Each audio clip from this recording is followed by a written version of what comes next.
merefleksikan materi tentang trauma toraks abdomen dan muskuloskeletalnya.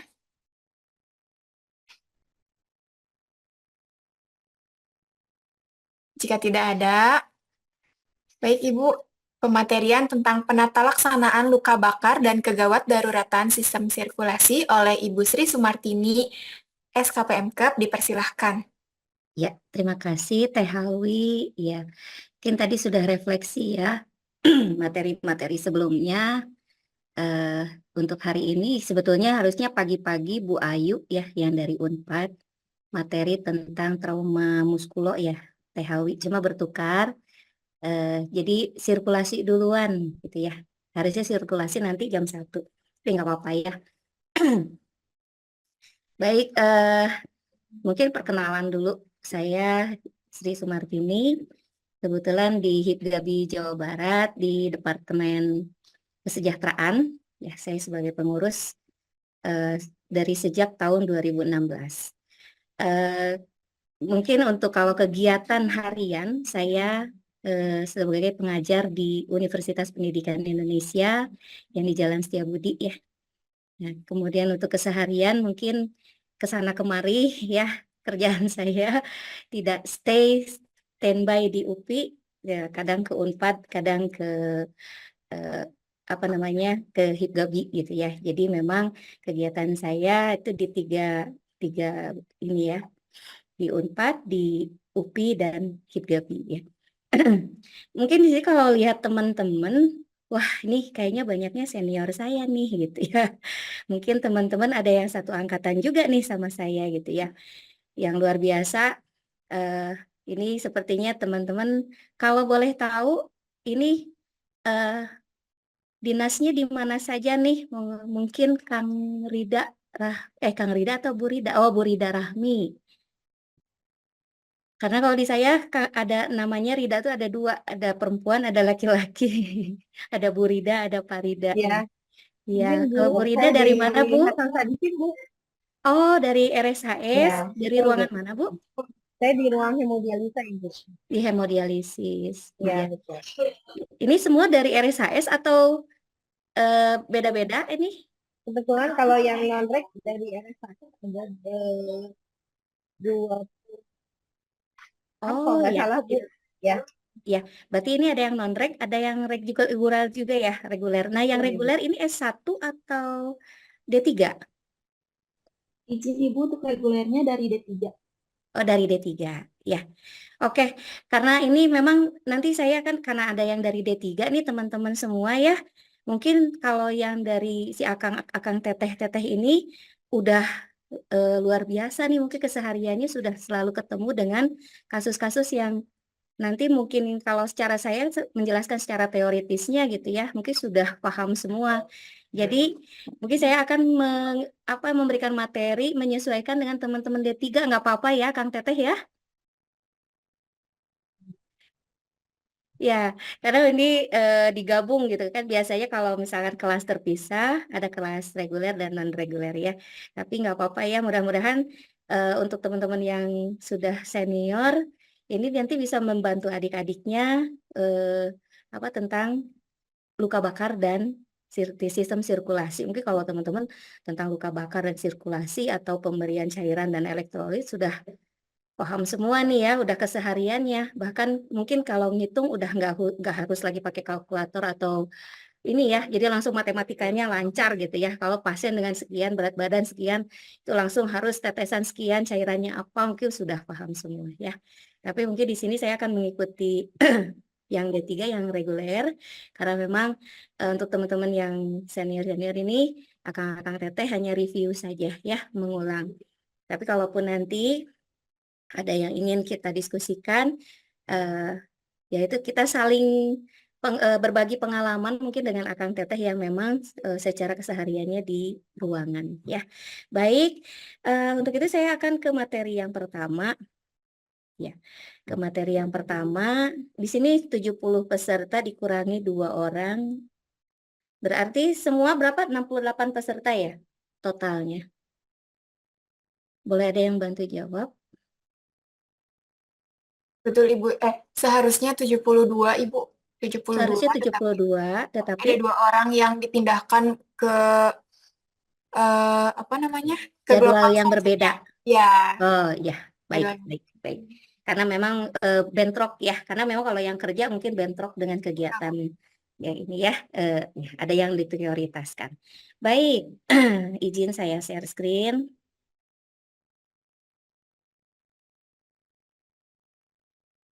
Oke, sudah terlihat semua. Mungkin nanti kalau misalkan apa terjadi penurunan atau down, tolong dikasih tahu ya, takutnya nge-freeze atau tidak maju. Ini PPT-nya. Ya, baik. Dalam hari ini saya akan membahas tentang luka bakar dan sirkulasi. Mudah-mudahan waktunya cukup karena memang hanya diberi 2 jam 15 menit ya. Jadi dengan 2 jam 15 menit ini diberikan waktu untuk membahas tentang luka bakar dan gangguan sirkulasi. Baik, di sini saya akan sedikit membahas, hanya mereview mungkin untuk akang-akang teteh dan untuk yang teman-teman D3 mudah-mudahan bisa mengikuti dengan baik ya. Baik, di sini kita akan menjelaskan tentang penata laksanaan pasien luka bakar ya.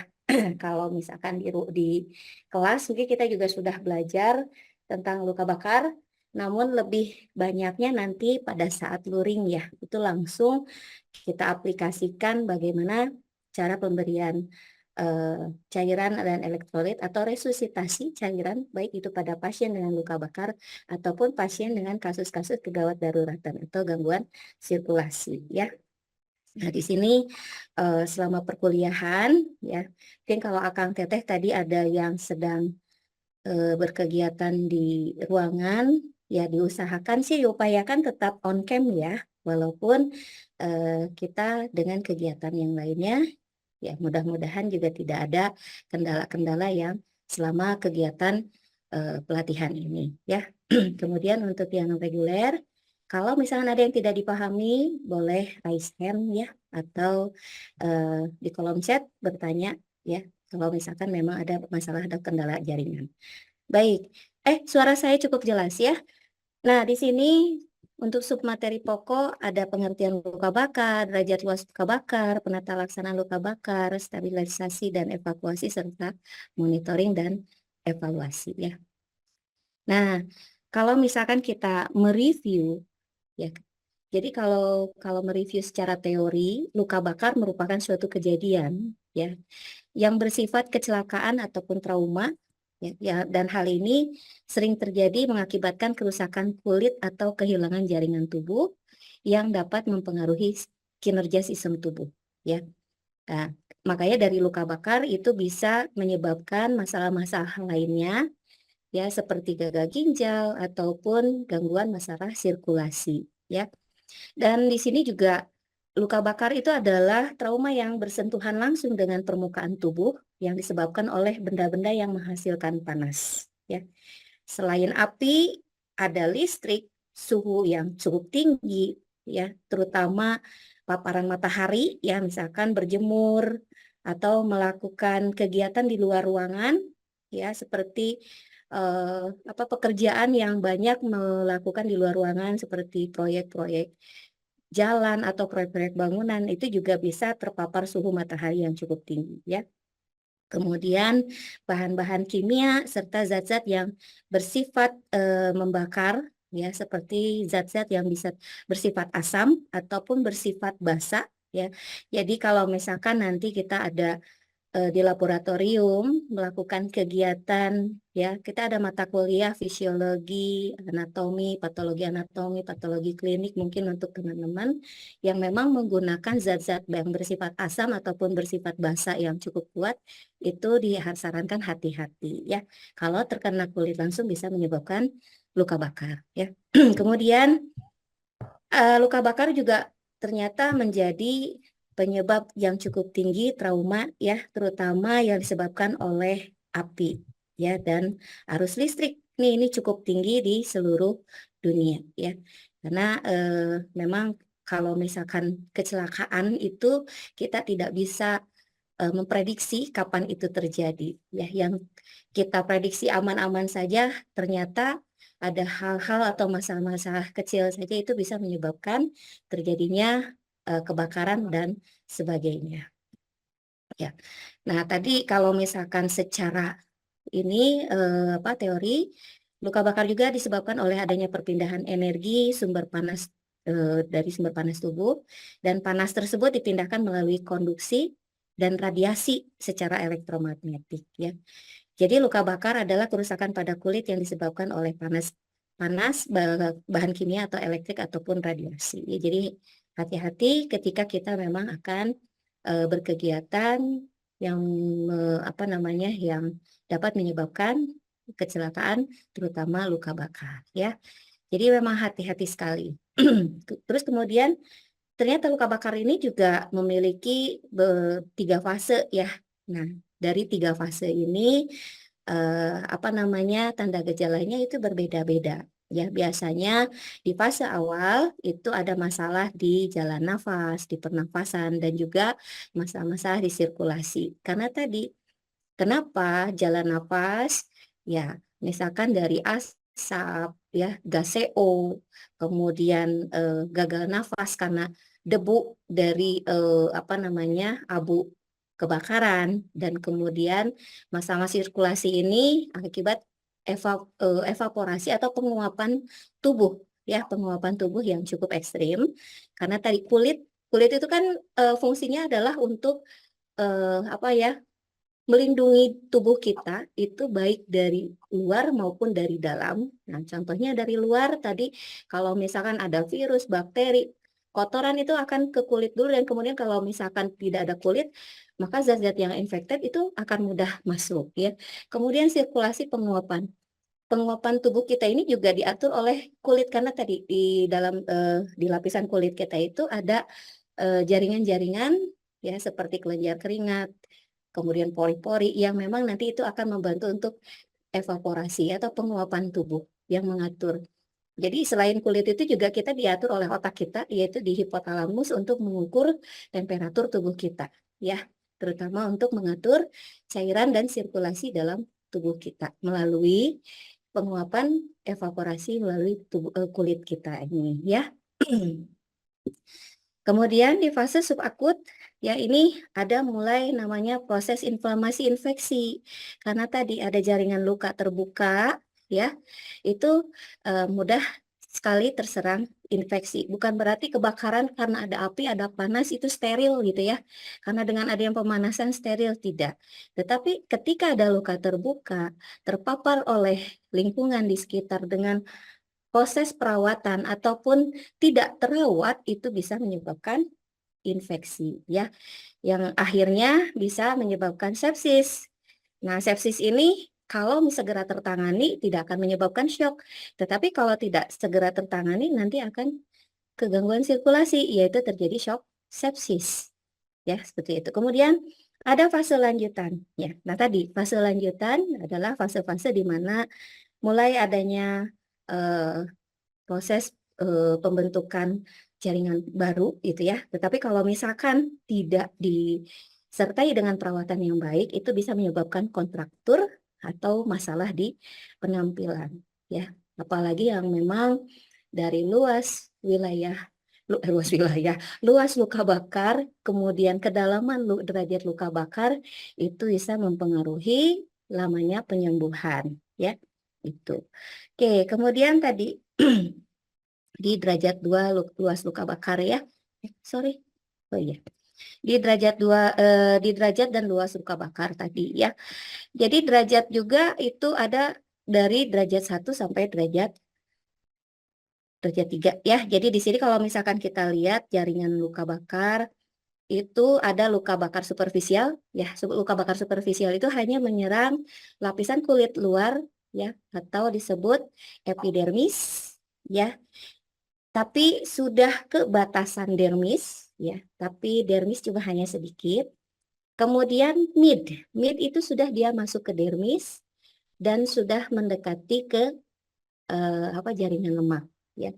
Kemudian deep itu dia selain epidermis, dermis, bahkan sampai ke jaringan lemak, bahkan kadang sudah mendekati ke jaringan otot, Ya, ada dari derajat dan luas luka bakar ini juga akan mempengaruhi proses penyembuhan dan tadi ke masalah fase lanjutan, terjadinya kontraktur dan terjadinya masalah penampilan. Ya, oke, kalau misalkan klasifikasi yang lebih apa namanya, tadi kan ya sebenarnya 3 kedalaman itu, tetapi kalau misalkan kita artikan tadi ya, epidermal, superficial dermal, nah itu superficial dermal itu tadi sebenarnya masih di derajat 1. Nah, udah masuk mid dermal, itu derajat 2 atau di apa luas luka bakar kedua ya. Kemudian deep dermal dan full thickness. Tadi full thickness itu sudah masuk ke jaringan lemak dan ada mulai ke jaringan otot sedikit ya gitu. Nah ini kalau kita lihat epidermal burn biasanya yang penyebabnya adalah berjemur ya, terpapar matahari yang terlalu panas. Nah, kemudian terlalu lama bekerja di luar gedung ya. Kemudian superficial dermal burn ya ini dia sudah mulai masuk ke epidermis ke dermis ya, kemudian deep dermal itu dia masuk sudah dermis ya ke perbatasan jaringan lemak dan full thickness burn. Ini warnanya putih ya, kelihatan banget. Ya. Kemudian, nah ini klasifikasi derajat luka bakar tadi. Ya, kalau misalkan kita lihat kedalaman epidermal, dermal superficial, mid dermal, dermal dalam dan full thickness tadi ya dari warna merah ini untuk epidermal ya. Jadi kalau kita lihat ke sini ya, nah ini jelas sekali ya epidermal burn. Ya. Kemudian dermal superficial merah muda pucat ya.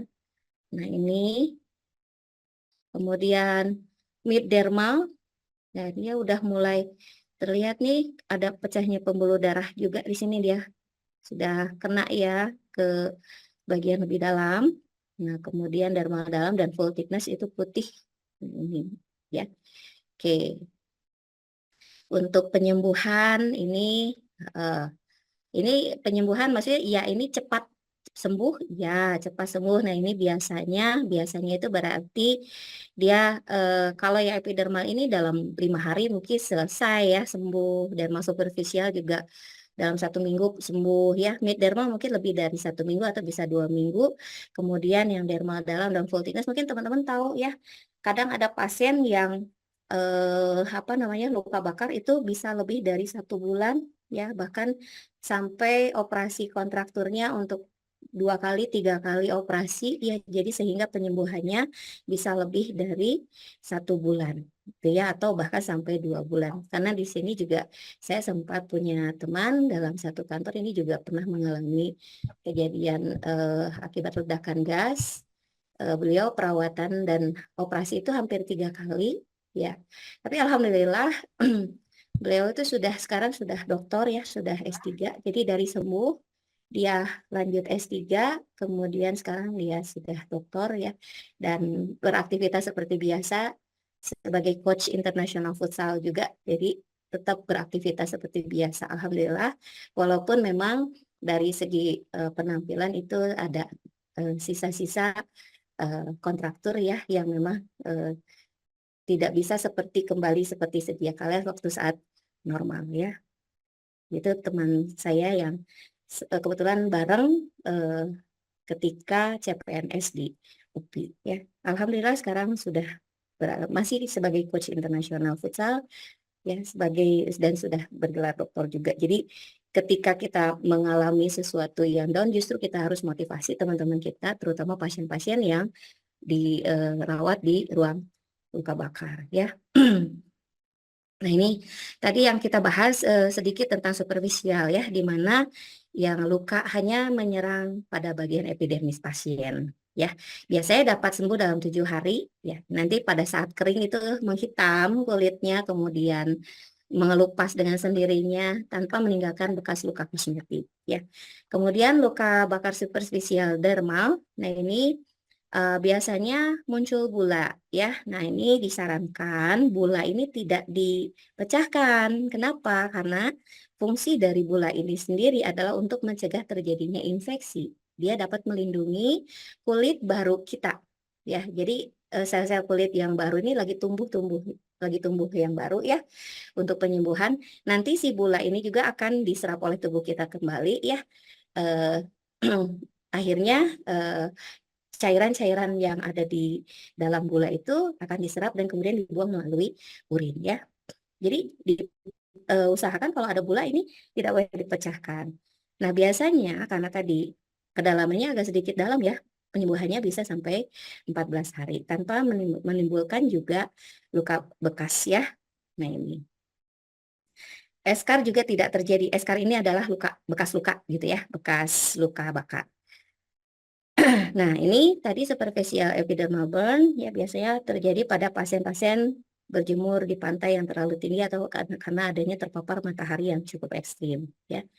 Kemudian luka bakar mesodermal. Nah, ini ada luka bakar yang terletak di antara superficial dermal dan deep dermal. Jadi tadi dia sudah masuk ke dermis ya, jaringan yang lebih dalam.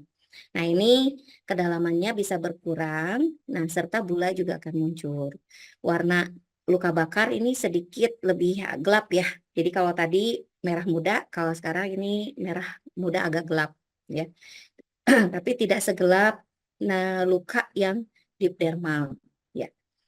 Kemudian timbul rasa nyeri yang menunjukkan adanya kerusakan plexus dermal atau saraf-saraf kutaneus ya. Biasanya kita juga pernah terpapar luka bakar misalkan kalau ibu-ibu kena minyak goreng gitu ya, cipratan minyak goreng, kemudian panci panas atau penggorengan panas ya. Nah, ini biasanya udahnya itu ada rasa panas gitu ya. Nah, itu karena tadi sudah ada terjadi kerusakan pada saraf kutaneus ya. Kemudian ya ini ya superficial dermal burn, ya ini bula-bula yang sudah pecah ini ya, karena mungkin tidak sengaja, karena kita nggak bisa memprediksi atau tidak mampu mengontrol dalam keadaan kita sedang tidur atau tidak sadar ya. Jadi biasanya pecah sendiri ya, yang kalau misalkan belum pecah ini sebaiknya tidak dipecahkan ya. Nah, kemudian deep dermal ini keparahannya sangat besar. Kedalamannya juga cukup dalam ya tadi. Kemudian sembuhnya cukup lama dan meninggalkan bekas eskar atau bekas luka bakar. Tidak dapat sembuh spontan ya. Jadi lebih dari 14 hari ya. Ya tadi bahkan untuk tingkat keparahannya ini bisa apa namanya? Tadi ya kalau misalkan penyembuhannya, nah ini saya juga ada luka bakar deep dermal ya, kena plastik panas. Jadi akhirnya menonjol kayak bentol gitu. Pada saat sembuh itu kayak bentol.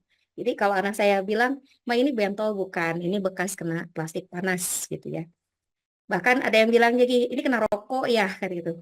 Kena akibat kekerasan rumah tangga. Bukan, ini terjadi pada saat saya sebelum nikah gitu ya. Jadi lagi bakar sampah, tiba-tiba ada yang meletup ya. Waktu itu ada baterai ya, bekas batu baterai. Ternyata itu meledak, ada plastik terkena ke kulit saya gitu ya. Jadi dikira orang ini kena rokok ya.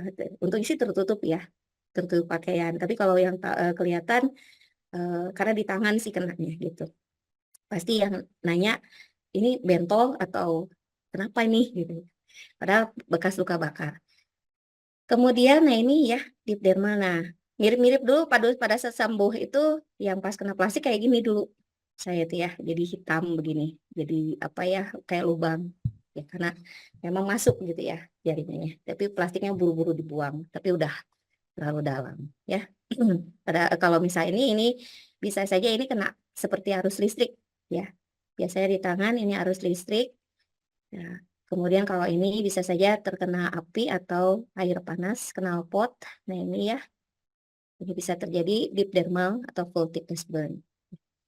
Nah tadi klasifikasi luka bakar, ya tadi luka bakar ringan, sedang, ya. Nah untuk luas luka bakar ringan, biasanya dari luas luka bakar atau total body ya yang terkena luka bakar, luas luka bakar itu kurang dari 15% pada dewasa, sedangkan pada anak itu kurang dari 10% dan pada luka bakar full thickness ya itu bisa kurang dari 2%. Ya, kemudian luka bakar sedang, nah ini 15-25% pada dewasa, kedalaman full thickness-nya kurang dari 10%, ya. Kemudian jadi saya itu kedalamannya mungkin udah masuk deep dermal, tetapi karena tadi hanya sebesar lingkaran luka bakar rokok gitu ya. Jadi bisa dikatakan hanya luka bakar ringan saja gitu karena tadi hanya 2%. Kurang dari 2% mungkin ya, kan kecil gitu.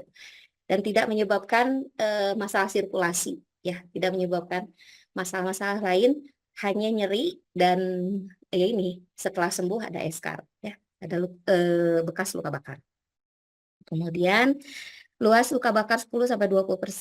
Ya, nah ini untuk pasien anak di bawah 10 tahun itu dikatakan luka bakar partial thickness. Sedangkan dewasa di atas 40 tahun atau luka bakar full thickness kurang dari 10%. Ya, kemudian dengan luas luka bakar kurang dari 10%, disebut juga luka bakar full thickness pada anak atau dewasa tanpa masalah kosmetik gitu ya. Atau mengenai daerah mata, wajah, telinga, tangan, kaki ataupun perineum. Nah ini yang luka bakar berat, luas luka bakar lebih dari 25%, luas pada dewasa ya. Luas luka bakar lebih dari 20% pada anak usia di bawah 10 tahun, dewasa di atas 40 tahun, dengan luas luka bakar lebih dari 10% pada luka bakar full thickness. Nah ini luka bakar berat, semua luka bakar dan mengenai area-area wajah ya, mata, wajah, telinga, tangan, kaki, perineum yang dapat menyebabkan gangguan fungsi kosmetik. Ya. Termasuk juga semua luka bakar listrik, luka bakar yang disertai dengan trauma berat ataupun trauma inhalasi, ya, kemudian luka bakar dengan kondisi buruk. Nah ini masih ingat ya rule of 9, presentasi luka bakar. Nah ini untuk dewasa, ini untuk anak-anak. Ya, di mana kepala 9%, ya, kemudian dada back 18%, jadi bukan depan belakang 18% ya, jadi depan saja 18%, belakang saja 18%. Jadi kalau mengenai depan belakang tinggal ditambahkan 18 ditambah 18 yaitu 36% ya. Right arm, nah ini 9%, left arm 9%. Jadi kalau hanya depan saja tinggal 9% dibagi 2. Gitu ya. Kalau setengah juga sama, tinggal dibagi 2. Ya.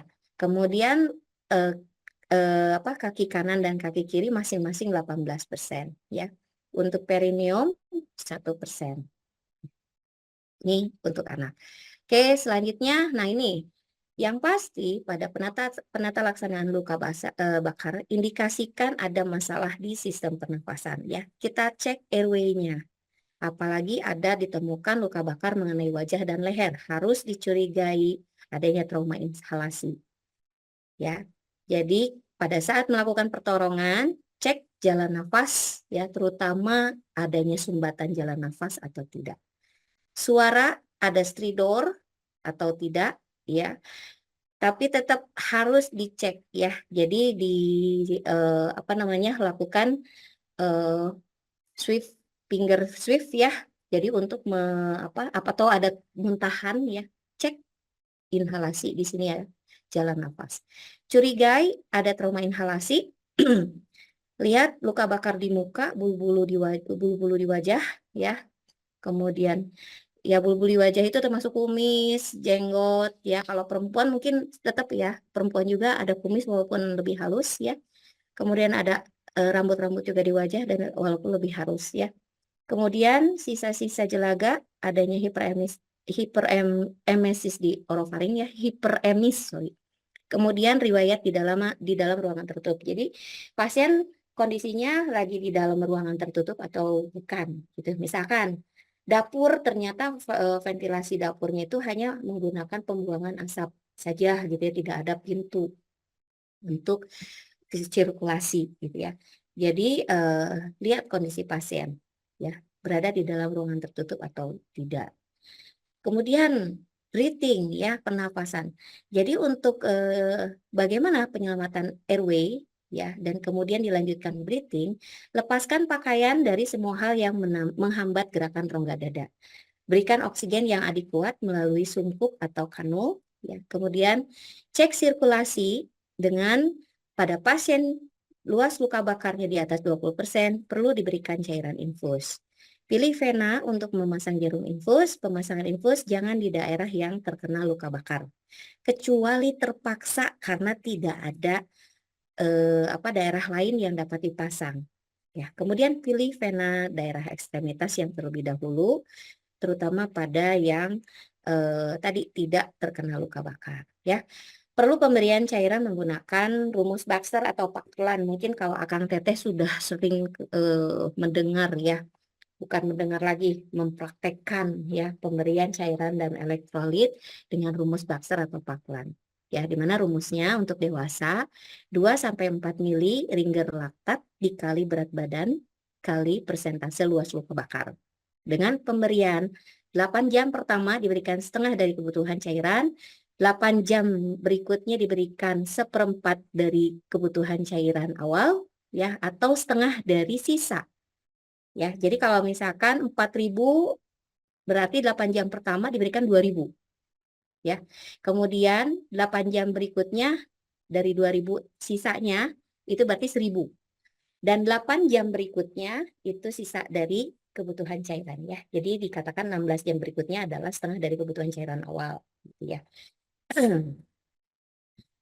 Selanjutnya, oke, nanti kita akan ke contoh ya atau ke kasus. Nah, ini kalau misalnya kita lihat secara struktur,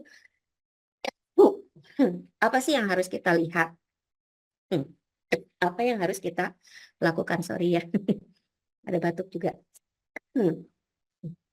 Bentar ya, mohon maaf. Oke, kita lihat looks A, B, C, D, E. Airway-nya tadi. Kalau ada trauma inhalasi, ya, curigai, apalagi trauma pada wajah dan leher. Curigai ada trauma pada cervical, pasang spine, ya. Kemudian kaji breathing, berikan oksigen yang adekuat menggunakan kanul ataupun sungkup ya atau NRM. Kemudian circulation tadi kalau misalkan kita pasang dulu aja IV ya. Kalau sudah tahu luas luka bakar, kita menggunakan rumus Paklan. Tapi kalau misalkan kita belum menghitung jumlah luas bakar, yang penting pasang dulu. Kita berikan untuk pencegahan terjadinya shock hemoragi. Ya. Jadi kalau untuk shock hemoragi 1 jam pertama itu berikan 1.000 mili. Ya, nanti ada di shock ya. Kemudian disability. Ya, kesadaran, cek GCS-nya atau dengan menggunakan rumus AFU tadi ya. Cek pupil ya. Aduh, maaf. Sebentar ya.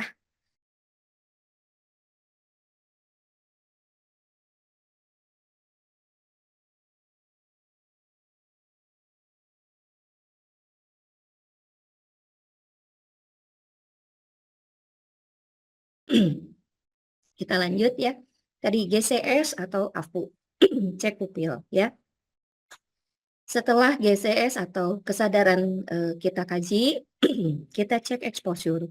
Adakah trauma-trauma lain selain trauma luka bakar ya? Misalkan trauma muskuloskeletal ataupun trauma kepala dan sebagainya ya.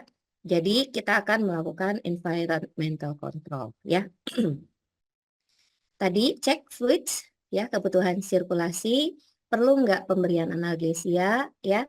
Kemudian pemberian test tubes ya atau ETT ya untuk membantu airway dan breathing ya. Kemudian ample history, apa sih anamnesis yang pertama ya, status medisinnya. Kemudian makanan yang dikonsumsi sebelum terjadi trauma ya, kemudian obat-obatan yang dikonsumsi, kemudian status alergi ya, ada alergi atau tidak, maka harus dites juga nih tes alergi untuk pemberian antibiotik ya. Head to toe ya, cek tadi untuk exposure, tes pemberian anti tetanus serum dokumentasi, kemudian transfer ya, pemberian support tadi ABC-nya ya untuk secondary survey-nya ya. Oke, kemudian selanjutnya nah ini pada saat merujuk ke rumah sakit, upayakan pada saat kita melakukan rujukan, cari rumah sakit yang memiliki fasilitas layanan luka bakar ya.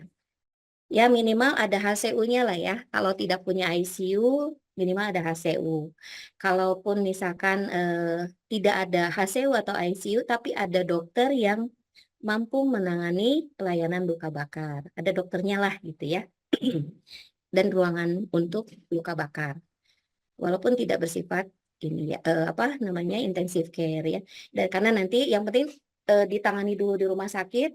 Kalau perlu memang ternyata di rumah sakit tersebut juga tidak mampu untuk penanganan, rujuk kembali ke pelayanan luka bakar yang lebih besar ya, lebih lengkap untuk fasilitasnya. Kemudian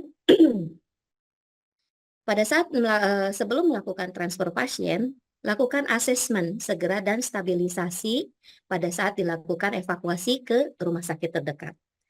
Ya, melakukan tata laksana survei primer dan sekunder tadi ya, ABC-nya, kemudian pemberian apa namanya anti tetanus serum dan dokumentasi ya. Kemudian seluruh asesmen tata laksana dicatat sebelum dilakukan transfer ke pasien unit luka bakar. Jadi ketika kita melakukan tindakan ini harus dicatat apa saja yang sudah dilakukan, apa saja yang sudah diberikan pada pasien, apa saja penata laksanaan di pre-hospital care sebelum melakukan transfer ya.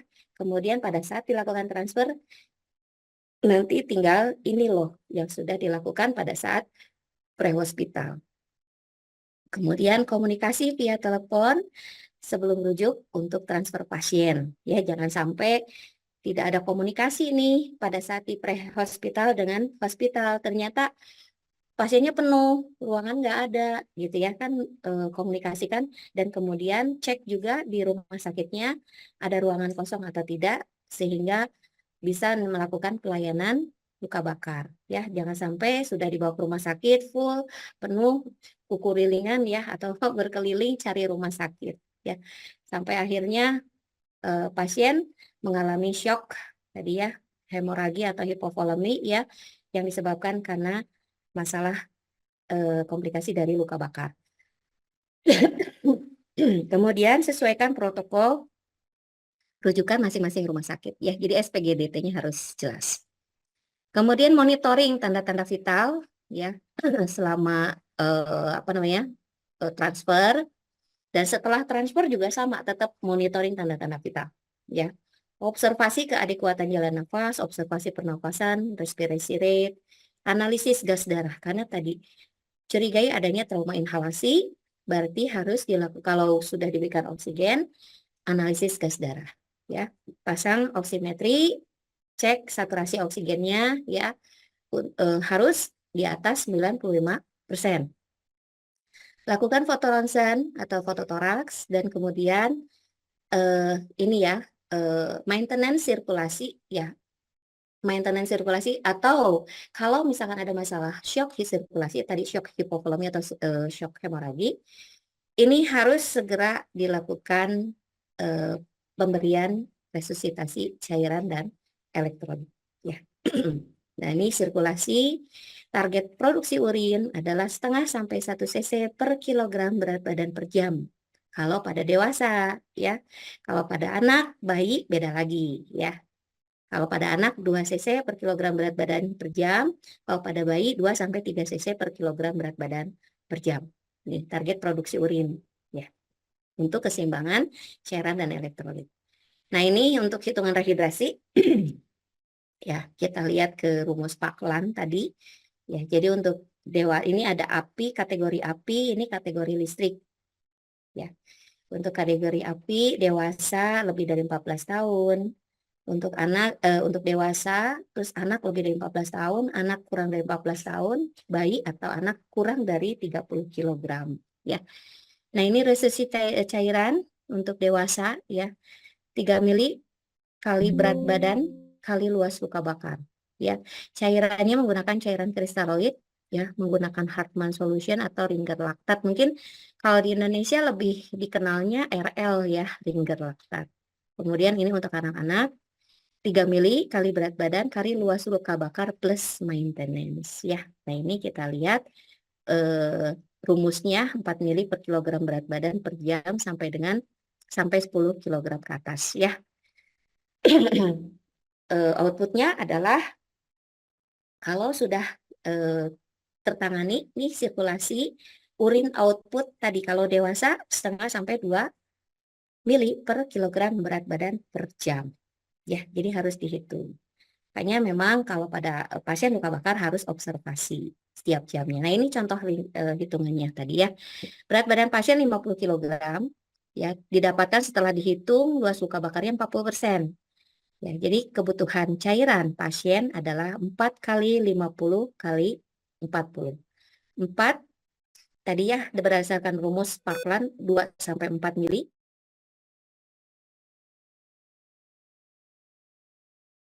Langsung ke sirkulasi dulu aja ya. Jadi nanti kita diskusi di akhir. Oke. Ya. Oke, tujuan dari pembelajaran ini, pelatihan dapat menjelaskan gangguan sirkulasi, penilaian awal shock hemoragi, melakukan penalaksanaan sirkulasi, ya. Jadi di sini kalau misalkan dari indikator belajar ternyata banyak ya. Nah, sirkulasi tidak lepas dari masalah-masalah terutama anatomi dan fisiologis jantung, pembuluh darah dan darah, ya. Jadi bukan hanya jantung saja yang mengirimkan darah ke seluruh tubuh ya melalui pembuluh darah dan ternyata darah pun mempengaruhi sirkulasi. Karena tadi sirkulasi itu adalah transport ya, transport oksigen, transport nutrisi yang dibawa oleh sel darah merah ke seluruh tubuh. Ya, ya bayangkan saja kalau misalkan ada masalah di darahnya atau ada masalah di jantungnya atau ada masalah di pembuluh darahnya. Ya, jadi tidak terlepas dari anatomi dan fisiologis jantung dan pembuluh darah serta darah. Ya, jadi kalau ada masalah di kardiovaskuler, kita lihat masalahnya ternyata di pompa jantung. Ketika pompa menurun, ya, atau pompa terlalu cepat, maka sirkulasi ke seluruh tubuh juga akan mengalami masalah juga, ya. Pompa terlalu lambat, pompa terlalu cepat, ya, karena tadi untuk tekanan apa namanya nadi itu berapa kali per menit, apa namanya normalnya? Mungkin untuk teman-teman reguler, kalau teman-teman akan teteh kayaknya udah expert. Untuk yang reguler tuh saya nggak bisa ngebedain mana reguler mana ini ya. Kalau bedanya yang reguler dan non-reg ini apa ya? Ada yang membedakan nggak? Ada, Bu. Nggak ada ya? Iya, Jadi dicampur ya? ya betul. Setiap angkatan dicampur. Oke. Ya, tapi mudah-mudahan ini kalau mungkin ya, ini nggak apa-apa lah ya, saya review aja. Mungkin untuk teman-teman Akang Teteh, normalnya nadi kita itu normalnya berapa sih kalau dewasa? Teh Dinar Rahma Alicia, Teh Dinar. Ada Teh Dinar atau masih lagi dinas nih? Ada Ibu 60 sampai 100 kali per menit. Ya, betul sekali. 60 sampai 100 kali per menit. Makanya tadi ya, kalau pompanya lebih kurang dari 60, itu akan mempengaruhi sirkulasi darah ke perifer. Ya, kemudian kalau tahikardi lebih dari 100 kali per menit, jantungnya berdetak cepat, tapi dia pompanya apakah ada cardiac output atau sirkulasi ke pembuluh darah ke perifer atau tidak, kita tidak tahu ya. Yang pasti kalau terlalu cepat, pompanya juga akan tidak efektif. Sedangkan pompa jantung itu kan harus sampai kayak mengkerut ya, pluk, pluk, pluk, pluk, pluk, pluk. Kalau misalkan kita dengar bunyi jantung kita itu ya, bluk, bluk, bluk, bluk, bluk, bluk, ya, seperti itu. Ya, itu tekanannya pasti ada sirkulasi. Tapi kalau misalkan kita memeras pakaian, ya, atau memeras lap, ya, atau memeras kain, kalau kondisi perasaan kita itu tidak cukup kuat, maka airnya tidak akan mengucur dengan deras kan, gitu kan. Tapi kalau misalkan kita tadi perasnya cepet-cepet juga, ya makin lama tetesannya juga nggak ada gitu. Tapi air masih ada di kain. Begitupun jantung. Kemungkinan darah itu akan masih tetap berada di jantung sehingga arus pompa, ya arus sirkulasi dengan arus balik dari pembuluh darah ke jantung juga akan mengalami masalah. Ya. Kemudian tadi dari masalah-masalah tadi akan menyebabkan adanya kegagalan perfusi jaringan meskipun oksigenasi sel darah merah di paru-paru adekuat. Ya, jadi misalkan paru-paru kita nggak ada masalah, tapi masalahnya ada di jantung. Ya. Nah, tadi kok misalkan masalah di jantung, tapi nanti lambat laun kok ada masalah juga nih ke proses inhalasi atau penarikan oksigen dari luar. Ya, karena tadi oksigen yang dikirimkan ke perifer itu lebih sedikit. Ada kompensasi tubuh kita untuk menyerap oksigen lebih banyak, maka paru-paru kita akan bekerja lebih keras. Ya, akhirnya nafasnya lebih cepat. Ya, nafasnya bisa cepat dangkal, bisa cepat tidak dangkal ya. Jadi kayak kecapean gitu ya. Akhirnya ada nggak oksigen yang dibawa ke perifer? Tidak juga seperti itu ya. Maka disebutlah tadi masalah sirkulasi ya, masalah perfusi jaringan. Maka kenapa tadi kalau secara anatomi jantung itu sangat berperan ya, jantung, pembuluh darah dan darah sangat berperan dalam sirkulasi. Fisiologisnya tadi, apa sih secara fisiologis? Faalnya pasti kerja jantung, kerja paru-paru adalah untuk mengikat oksigen sehingga akan dikirimkan ke seluruh tubuh ya. Fungsi oksigen tadi adalah untuk metabolisme, menghasilkan energi ya. Nah, kalau oksigen terpenuhi, maka disebut metabolisme aerobik. Jika oksigen tidak terpenuhi, maka akan terjadi metabolisme anaerobik. Ya. Nah, kalau metabolisme anaerobik tadi bukan hanya energi saja yang dihasilkan, ternyata ada produk-produk sampingan ya yang disebut dengan asam laktat. Asam laktat yang terlalu tinggi dalam tubuh itu akan membahayakan tubuh. Ya, makanya ada ketidakseimbangan asam dan basa. Ya, kalau terjadi metabolik anaerobik berarti sudah terjadi gangguan asidosis metabolik atau alkalosis metabolik. Ya, gitu. Kemudian jika sel otot jantung atau miokard, ya, miokardium kekurangan darah atau oksigen, maka tadi bisa menyebabkan kerja jantung juga menurun, ya, sehingga terjadi penurunan cardiac output, ya, gangguan sirkulasi, bisa terjadi shock, ya, shocknya namanya shock kardiogenik. Jika tidak segera tertangani, bisa menyebabkan kematian, ya, itu. Nah, jadi oksigen itu sangat berperan penting dalam dalam metabolisme tubuh ya, terutama untuk menghasilkan energi. Ya. Oke, kemudian nah, ini mungkin gambaran umumnya ya.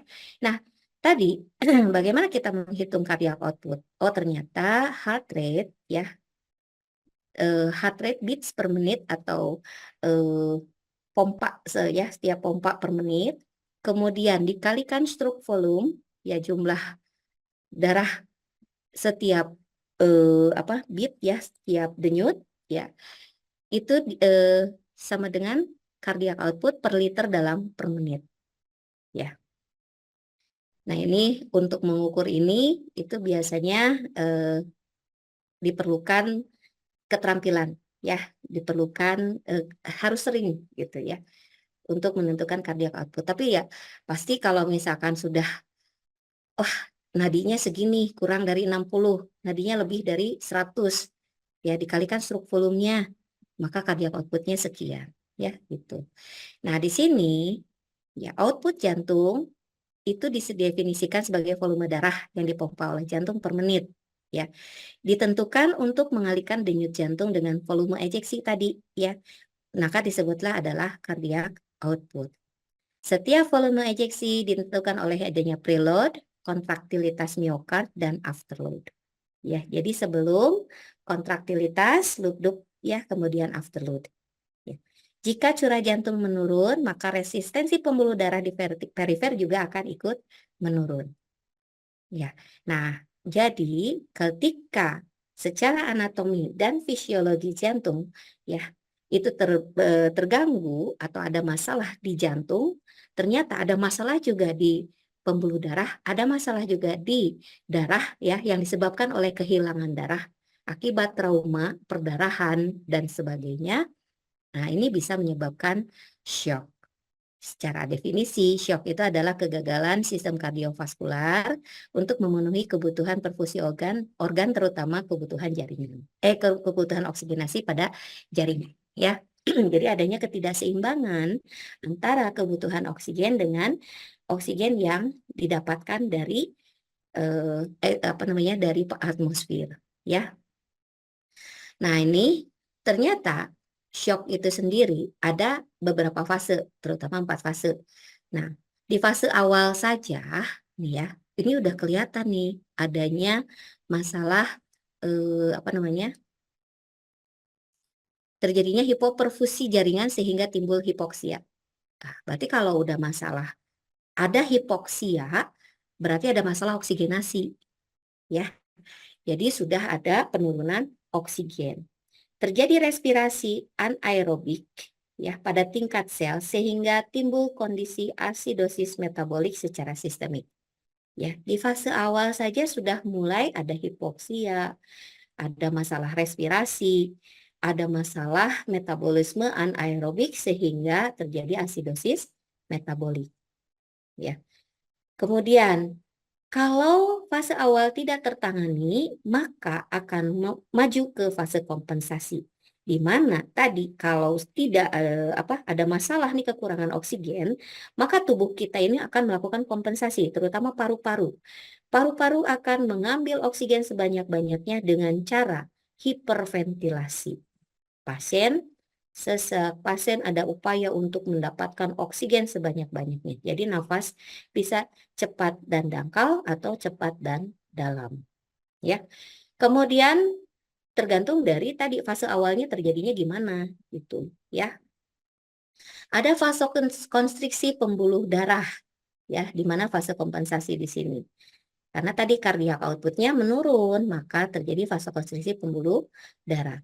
Tahikardi berarti nadi lebih dari 100 kali per menit dan juga penurunan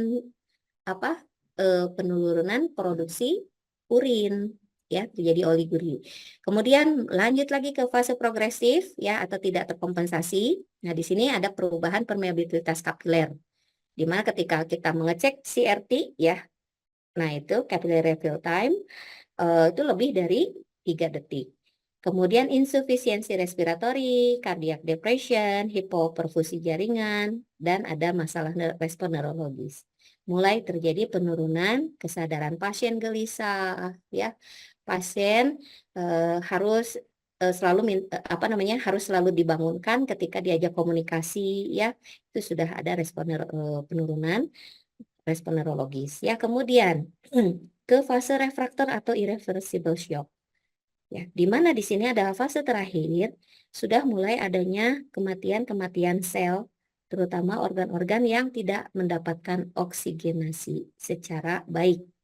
Ya, nah ini kalau misalkan tidak responsif, treatmentnya yang agresif, maka kematian tidak dapat dihindarkan. Ya, nah ini jenis-jenis shock. ya.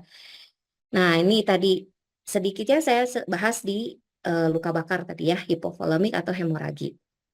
Nah, tadi jenis shock yang dimana disebabkan oleh adanya kehilangan cairan, baik itu berupa darah ataupun cairan tubuh. Ya, penyebabnya perdarahan, kebocoran kapiler, luka bakar, diare, dan sebagainya. Ya, yang menyebabkan kehilangan cairan tubuh. Kemudian tadi gagal jantung ya disebut juga kardiogenik. Disritmia mungkin sudah ya tentang masalah di kardiovaskuler. Ada disritmia, SKA, ya, gagal jantung, IMA, penyakit katup jantung, ya, itu disebut shock kardiogenik. Kemudian shock obstruktif mungkin sudah dibahas nih tentang emboli paru, tamponade jantung, tension pneumotoraks di initial assessment, ya, di mana penyebabnya adalah trauma pada torak, ya. Kemudian distributif, sepsis, anafilaksis, neurogenik, ya. Nah, shock sepsis tadi bisa terjadi juga. Jadi pada luka bakar ini bisa saja bukan hanya shock hipovolemi ya yang terjadi, bisa juga kalau tadi terjadi infeksi bisa menyebabkan shock sepsis, ya. Kemudian bisa juga ke masalah neurogenik, ya. Itu bisa fatal ya, bisa terjadi kematian kalau tidak segera tertangani. Nah, ini untuk shock hipovolemi ya atau hemoragi. Penyebabnya apa? Kita lihat di sini, pasien sadar atau tidak sadar. Penyebab kehilangan cairan tadi adanya perdarahan atau tadi ekstravaskuler, ya, yang disebabkan oleh diare, luka bakar, atau masalah-masalah terapi diuretik, ya, sehingga dia kehilangan cairan yang cukup banyak, ya. Nah, ini kalau akibat perdarahan, nanti kita ada klasifikasi, ya, derajat 1, derajat 2, derajat 3, dan derajat 4, ya. Ini disebut shock hemoragi.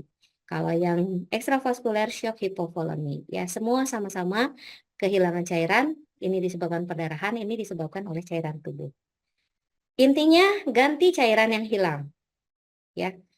Darah bisa diganti dengan darah yang hilang, bisa ya dengan transfusi. Tapi pada derajat 1, derajat 2 biasanya tidak diperlukan transfusi. Di derajat 3 bisa diperlukan transfusi, bisa tidak. Di derajat 4 biasanya disertai dengan transfusi, ya. Itu. Kemudian luarannya apa? Outputnya adalah urin output normal, dewasa 2,5 sampai 1 cc per kilogram berat badan, anak 2 cc per kilogram berat badan ya, dan seterusnya untuk bayi ya. Nah, ini shock neurogenik. Ya, masalahnya tadi akibat trauma atau non trauma. Ya. Yang non trauma mungkin penyebabnya adalah infeksi ya, misalkan karena TBC ya, kemudian dan sebagainya. Kemudian lihat, kalau misalkan ada fraktur di tulang leher, pasang collar spine, di tulang punggung, biarkan penderita dalam posisi berbaring. Kalau sudah ada ambulans datang, ada bidai atau long spine board, itu bisa dipasang long spine board, ya. Lakukan EBC, kaji adanya tanda-tanda shock, ya. Kemudian berikan cairan kristaloid seperti NaCl, Ringer laktat, ya. Ini untuk resusitasi cairannya. Ya, pulih atau tidak pulih, kita lihat. Kalau pulih, nah tadi, kolaborasi dalam pemberian obat-obatan dopamin, norepinefrin, epinefrin, ya, phenylephrine, dobutamin. Kemudian kita lihat kondisi pasien kalau pulih, ya, bisa diajak bicara atau tidak, ya, tanya. Kalau misalkan dia bisa berbicara, tanya dan tentukan lokasi cedera. Ya, ini lihat C5, C6, C7, C8, dan seterusnya. Ya, kemudian ini adalah, sebentar, ini saya nggak kelihatan, shock kardiogenik. Ini yang disebabkan oleh tadi ya gagal jantung. Ya.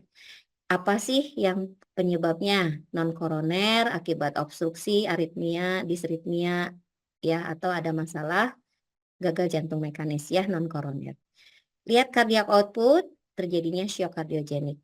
ABC Oke, kalau untuk kardiogenik kayaknya bukan ABC ya, tapi CAB. Kita lihat masalah pertamanya apa? Tiba-tiba terjadi henti jantung, kondisi pasiennya seperti apa dan bagaimana ya. Kemudian apa yang harus dilakukan? CAB. Mungkin sudah ya. Kemudian pertahankan kalau pasien tidak mengalami shock ya. Kalau misalkan terjadi adanya gejala shock, ketahui penyebab shocknya apa. Ya, pertahankan sirkulasi, berikan infus atau cairan. Jika shock belum teratasi, kolaborasi pemberian adrenalin, rujuk rumah sakit. Jika shock teratasi, observasi kurang lebih 4 jam, ya, dan kemudian monitor dan evaluasi. Selanjutnya shock anafilaksis, ya, biasanya akibatnya banyaknya adalah alergi, kemudian keracunan dan sebagainya. Kita lihat ABC. Jika sadar akibat alergi, berikan obat antigen, ya. Kemudian jika ada penanganan penunjang, tenangkan pasien sehingga harus diistirahatkan.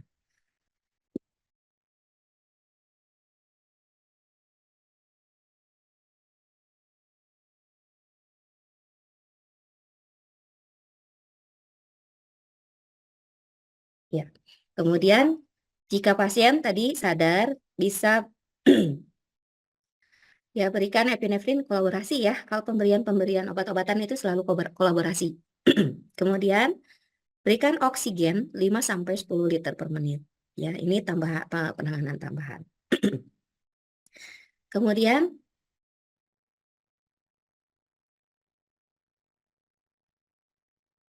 shock shock sepsis ya. Nah, di sini kontrol ABC, pasien sadar atau tidak sadar, perhatikan keadaan korban, pantau secara lengkap, cari sumber infeksi dan sepsis, ya, atasi penyebab infeksi dan sepsis. Adakah luka? Perlukah diberikan antibiotik? Ya, nah, berikan cairan IV.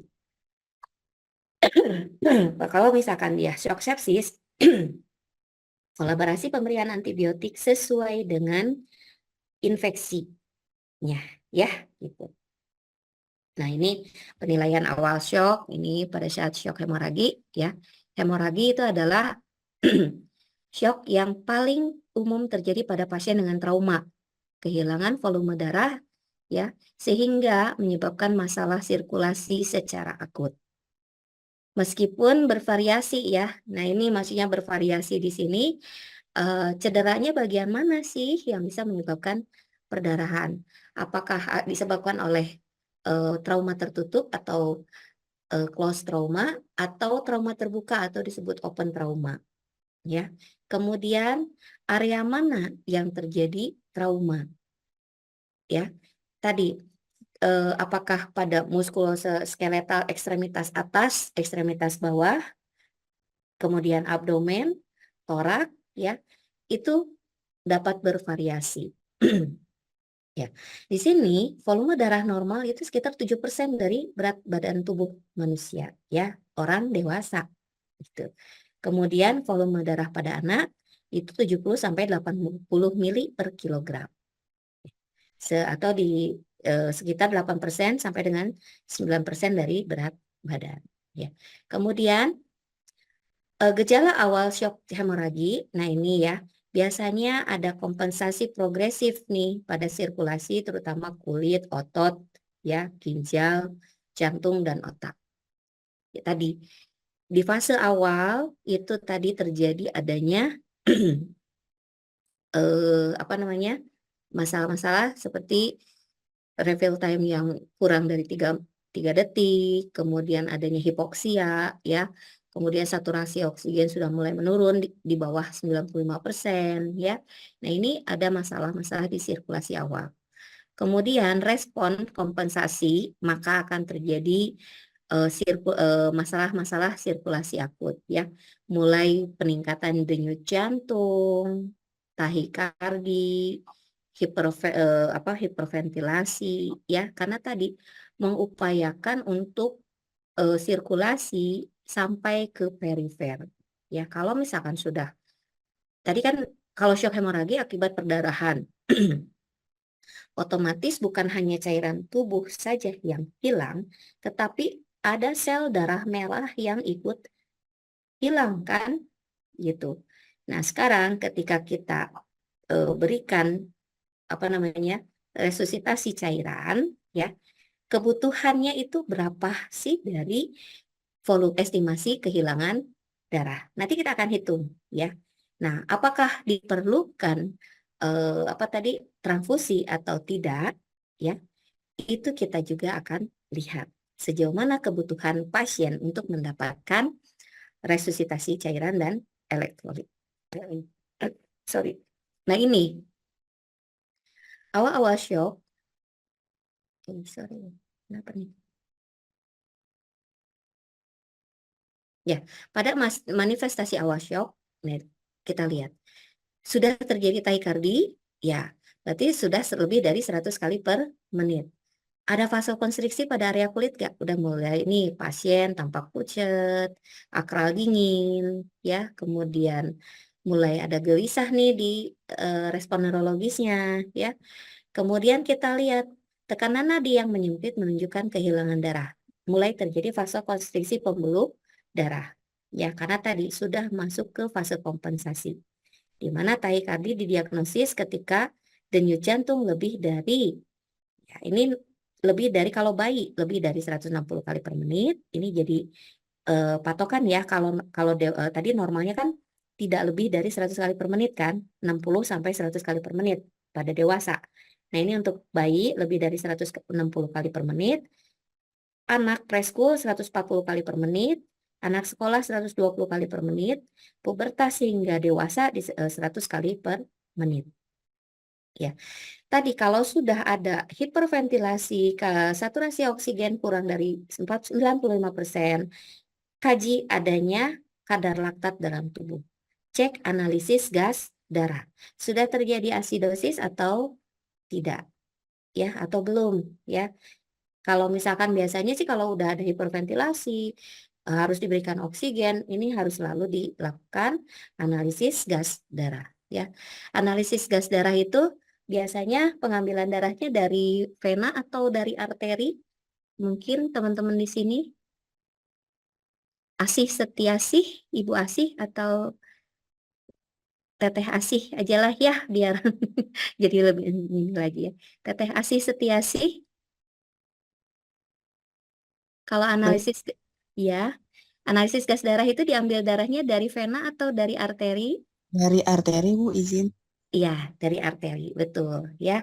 Oke, kemudian kenapa sih harus dari arteri? Mungkin ada teman yang lain, eh, Hilman Ali Akbar. Kenapa ketika analisis gas darah diperlukan darah dari arteri?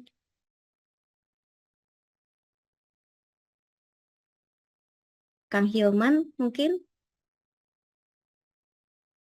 Kang Hilman? Ya, Ibu. Iya, kenapa nih alasannya kita kalau analisis gas darah harus diambil dari darah arteri?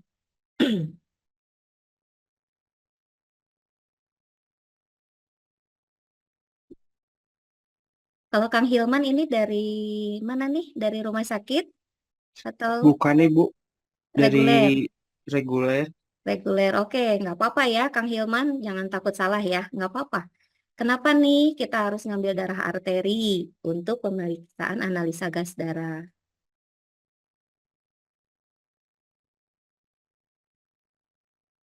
Atau dibantu oleh Teh Mia Yunita? Teh Mia, mana Teh Mia? Ini mudah-mudahan lagi nggak tidur ya. Kayak Kang Hilman ini tadi dipanggilnya lama banget gitu, ya. Izin jawab, Bu. Iya, Teh Mia ini ya. Tati, Bu. Ah, siapa? Tati. Oh, Bu Ati. Ya, silakan, silakan Teh Ati. Diambil di arteri itu karena di situ terdapat apa sih oksigenisasi karena apa sih arteri itu cepat ininya apa sih namanya? Eh, Pembuluh darah karena memompa ke seluruh tubuh. Ya, oke. Ada yang Itu mau ya, Bu. nambahin? Udah bagus. Terima kasih, Teh. Ada yang mau Ibu nambahin izin lagi nggak? Ini menambahkan. secara Bu, fisiologisnya. Oke, siap. Ini siapa ini? Ibu Hilman izin menambahkan, Ibu. Oh, Kang Hilman. Hilman. Iya, Bu. Oke, siap. Kenapa nih Eh, diambilnya dari darah arteri? Katanya kan tadi diambilnya dari arteri. Oke. karena Ibu di arteri itu paling apa sih paling mencerminkan status pertukaran gasnya yang ada di paru-paru Ibu. Oke. Masih kurang sedikit lagi. Izin Bu. Bu, Boleh. Siapa ini? Teh Rida. Teh Rida atau siapa nih? Ada dua Aku. nih. Sweet, sweet. Boleh Teh Rida deh, Teh Rida.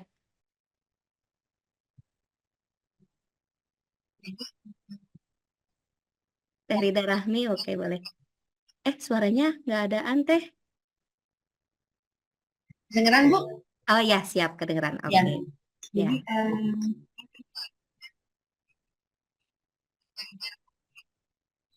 gambaran baik paru-paru mengeluarkan ya, yang mempengaruhi tingkat keasaman darah. Hal ini mungkin bisa kita nilai untuk kondisi apakah asidosis atau alkalosis yang terjadi pada atau metabolisme.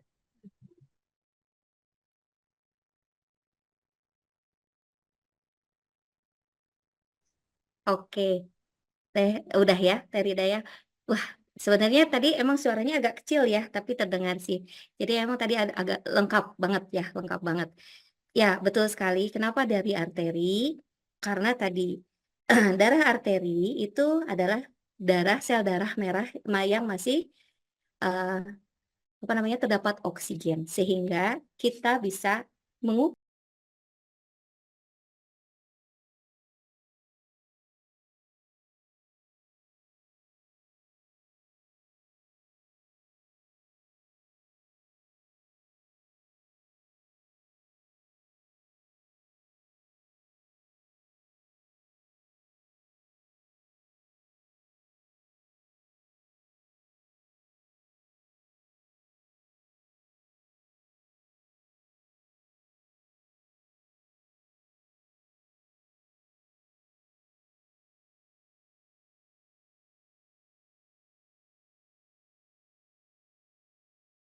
resusitasi. Nah, ini eh, menggunakan tanda panah ya. Eh, Ada lagi kalau yang Indonesianya ini menggunakan angka, ini lebih enak sih dibacanya gitu ya. Nanti kita akan patokannya ke sini dari mulai kehilangan darah, cairan, persentase, tapi nanti perhitungan kita menggunakan persentase. Ya, ini kelas 1, kelas 2, kelas 3, kelas 4. Kita lanjut dulu. Nah, tadi klasifikasi of hemoragi ya, tadi kelas 1, kelas 2, kelas 3, dan kelas 4. Apa sih bedanya? Apa sih yang harus dilakukan? Oke, di kelas 1. Tadi kehilangan darah kurang dari 15%. Ya.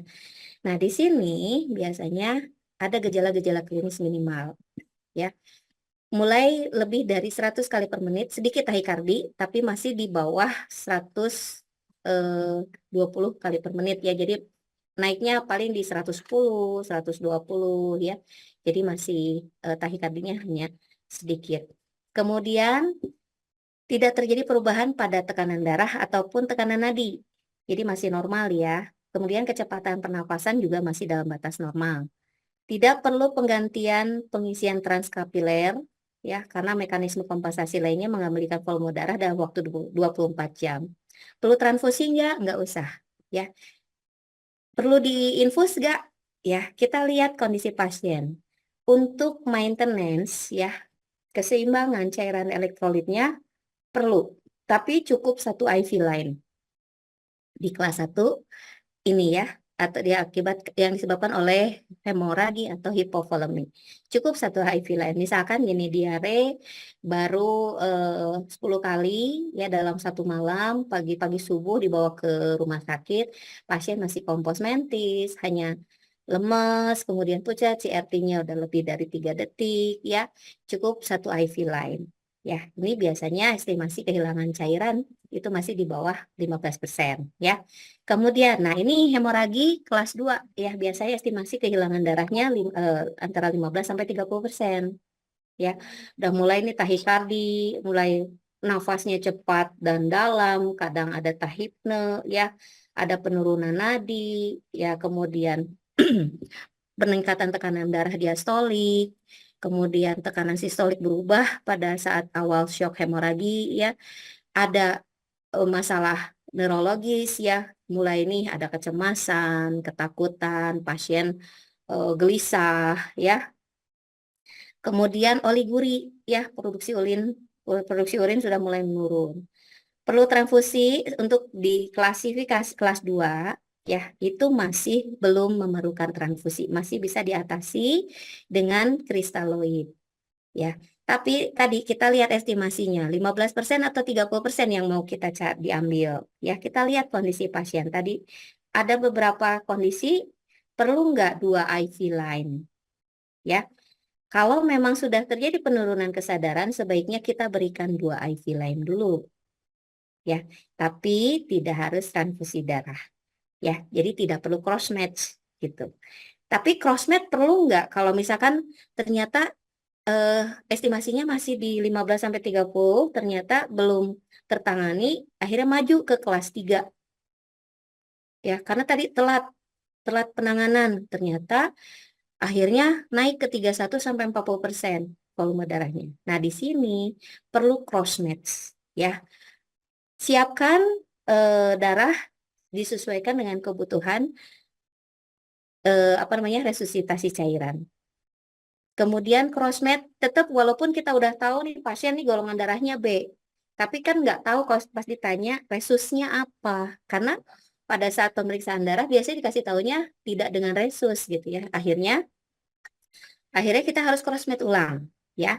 Jadi golongan darah disertai dengan resusnya harus lengkap. Jangan sampai nanti pada saat diberikan transfusi itu ada penolakan dari tubuh pasien sehingga terjadi shock anafilaksis ya. Oke, kemudian tadi di klasifikasi 3 perlu transfusi. Sebagian besar pasien memerlukan transfusi, tapi tidak semua pasien diberikan transfusi. Kita lihat ya, bisa nggak dengan diganti nih dengan cairan koloid, tapi bukan transfusi ya di kelas 3. Tapi kalau misalkan kita perlu transfusi, ya, kita siapkan tadi berapa labu yang diperlukan untuk transfusi. Ya. Kemudian kelas 4 atau lebih dari 40%. Biasanya bersifat mengancam nyawa, tahikardi, penurunan tekanan darah, pasiennya juga penurunan kesadaran, produksi urin sedikit, bahkan tidak ada produksi urin, ya, akral dingin. Ini perlu cepat transfusi dan dilakukan intervensi pembedahan. Ya, pembedahan ini selain penghentian darah atau penyebab terjadinya hemoraginya, ya, akan tetapi juga untuk mengetahui seberapa banyak penata laksanaan itu harus segera dilakukan sehingga pasien tidak tidak terancam jiwanya, ya. Oke, nah ini crossmatch ya, tadi resusnya, nah terutama plasma EBI ya, yang memang EBI resus negatif ya, yang jarang gitu ya. Kemudian ini tipe O juga ya pada pasien untuk terjadi perdarahan hebat, karena tipe O bisa kemana aja ya kalau misalkan tidak ada EBI ya. Nah ini EBI juga kita lihat resusnya ya, negatif atau positif. Nah, kemudian pendekatan resusitasi ini seimbang homeostasik atau bersifat damage control ya. Kemudian penata laksanaan gangguan sirkulasi. Yang pertama, hentikan perdarahan. Hentikan perdarahan, gantikan volume kehilangan cairan. Ya. Yang harus kita lihat A, B, C, D, ya. Kaji pernafasan tadi, ya. Masalah oksigenasi, gangguan sirkulasi sudah ada nih kompensasi untuk hiperventilasi. Berarti berikan oksigenasi yang adekuat. Kemudian, berikan oksigenasi tambahan, jaga saturasi oksigen di atas 90%, 95% untuk breathing. Ya, sirkulasi tadi, kalau ada perdarahan balut tekan, ya, jadi hentikan perdarahan, bisa menggunakan tourniquet atau menggunakan alat-alat lain yang bisa menghentikan perdarahan. Tetapi pada saat melakukan tourniquet atau menghentikan perdarahan, kita juga harus mengecek perifer ya, PMS-nya, pulsasi, sensasi, dan motoriknya. Ya, PMS ini pulsasi, motorik, dan sensasi.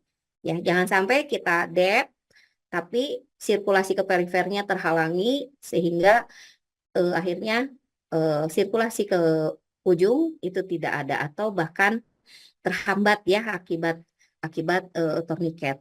Kemudian perdarahan internal, ya kita lihat, kita nggak bisa tourniquet atau apa ya. Jadi ini rujuk ke rumah sakit, harus segera dilakukan operasi ya. Prioritas adalah hentikan perdarahan, bukan dulu menghitung cairan yang hilang. Ya, hentikan dulu perdarahan. Pasang IV. Jadi ada yang menghentikan perdarahan, ada yang pasang IV. Kalau misalkan ini masih penanganan awal, ya. Kemudian disability, tingkat kesadaran masih kompos mentis atau sudah ada penurunan kesadaran, kecemasan, ketakutan, gelisah, ya. Berarti itu sudah ada masalah disability. Ya. Kemudian exposure, ya, kaji dari mulai kepala sampai dengan ekstremitas bawah. Cedera tambahan, cegah hipotermi. Jadi ketika kita exposure, tetap siapkan selimut ya. Jadi kita nih pasien ada perdarahan, kita robek, kita buka ini baju celana ya, yang kemungkinan yang terjadinya atau sumber perdarahan ya. Lupa nih kita nggak kasih selimut gitu ya.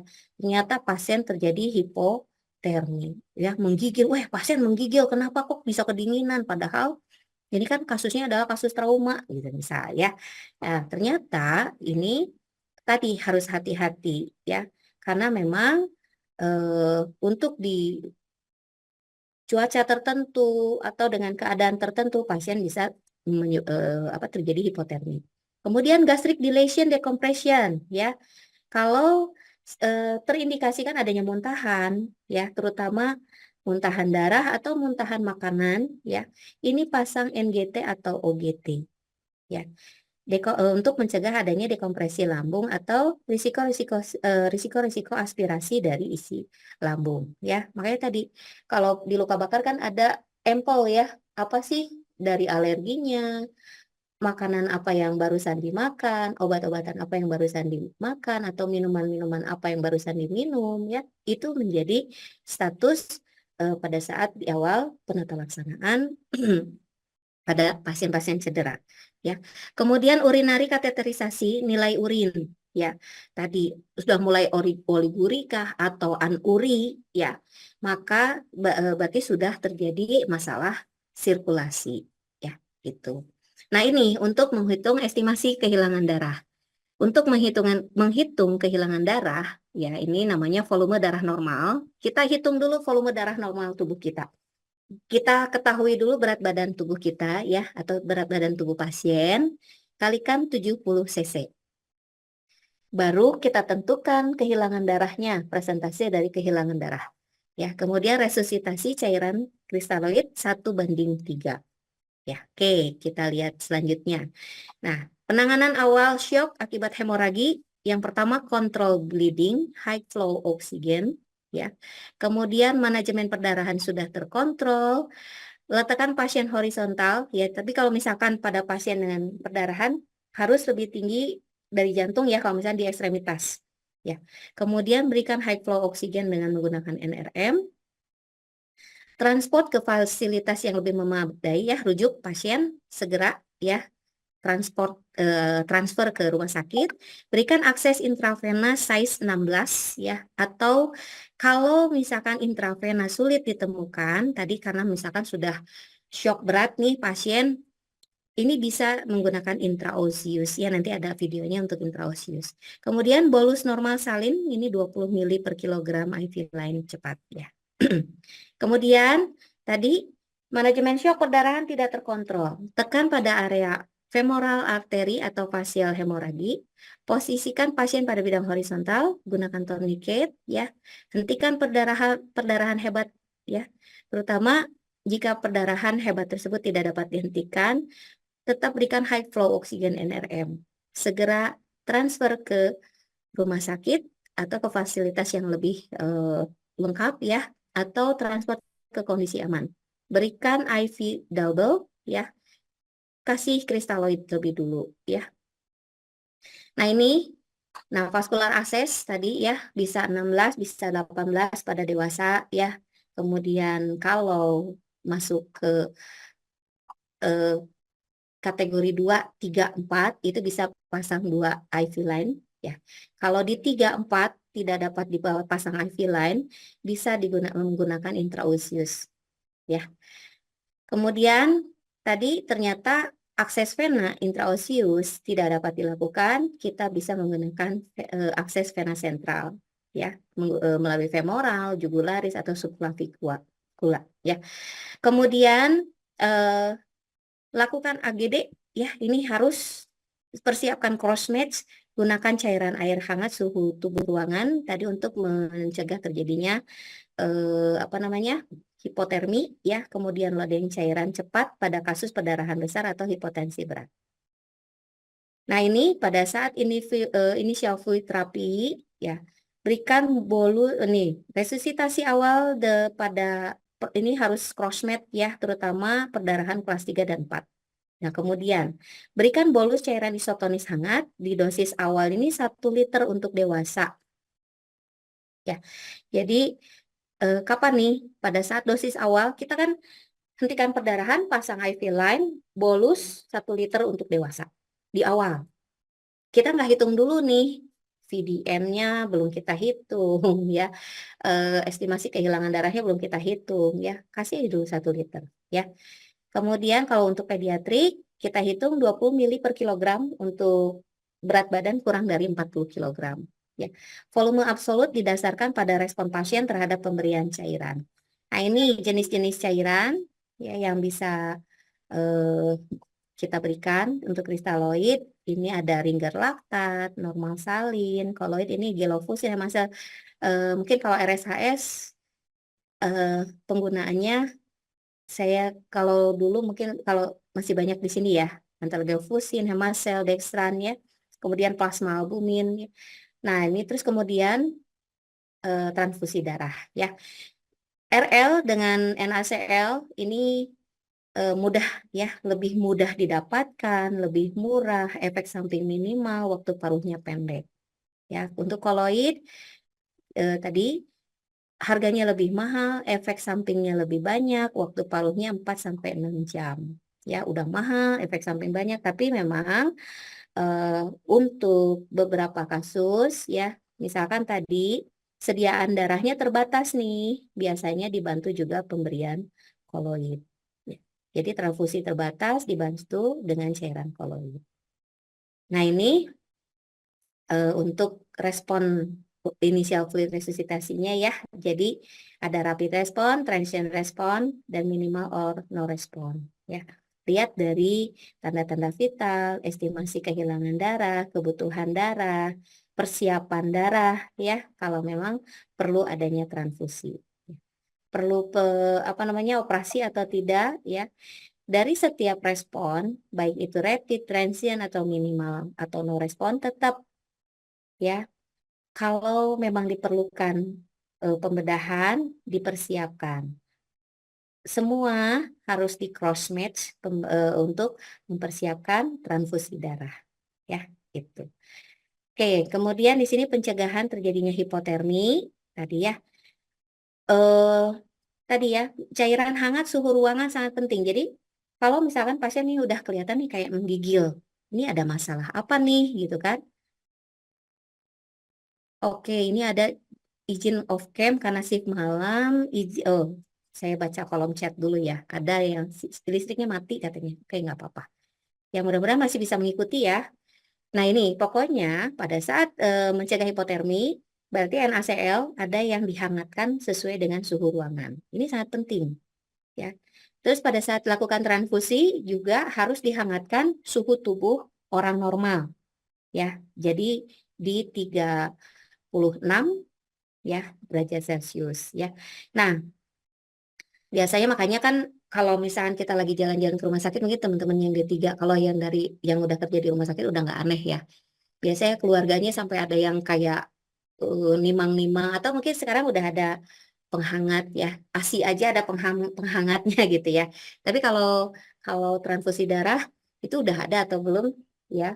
Nah, itu harus untuk menghangatkan, tapi memang biasanya adalah keluarga pasien gitu, karena memang harus suhu tubuh orang normal ya.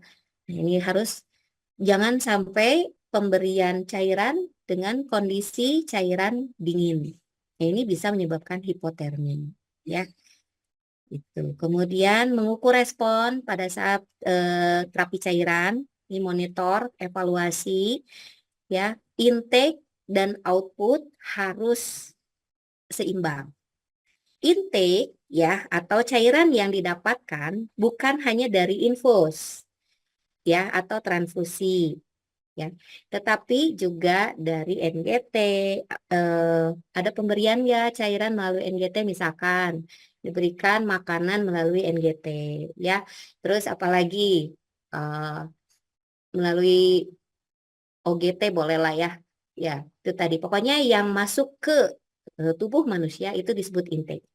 Output bukan hanya urin ya. Ada insatiable water loss ya, atau disebut IWL ya, mungkin kita kenal IWL. Nah, outputnya berapa ya? Tadi yang paling kita perhatikan ya, karena susah nih ya kalau kalau mungkin kalau sudah di ruang ICU atau di HCU ya, untuk observasi IWL mungkin bisa lebih cepat gitu ya. Yang yang saat kita lakukan resusitasi itu adalah produksi urin. Ya, untuk dewasa 0,5 sampai 1 cc per kilogram berat badan per jam. Untuk anak 1 sampai 2 mili atau 2 cc per kilogram berat badan per jam. Untuk pediatrik 3 cc per kilogram berat badan per jam, ya. Tapi di sini ini ada 0,5, 1, 2, ini boleh dipakai juga, ya. Yang penting evaluasi menghasilkan urin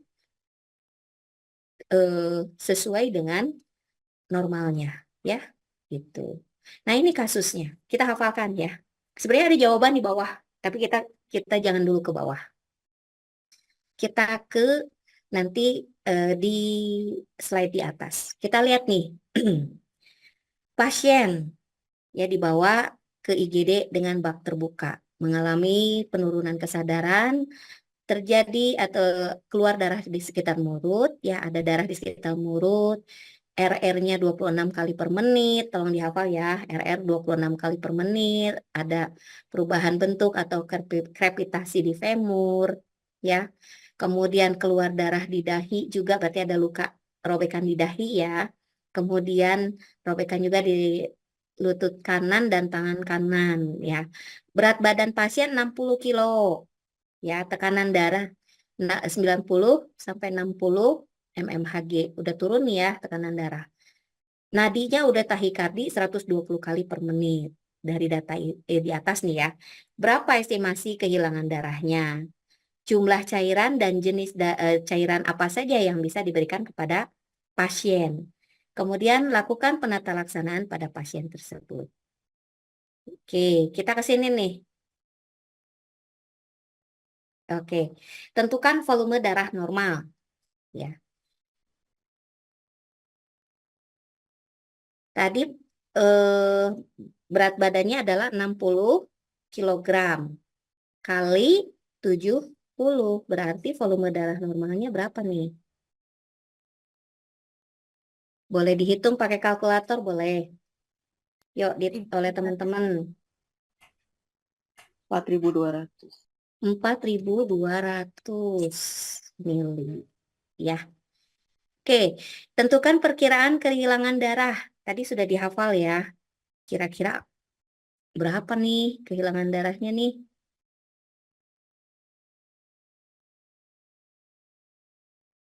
Sorry. Gimana mau ke atas nih? Bentar. Mana tadi? Nah, ini.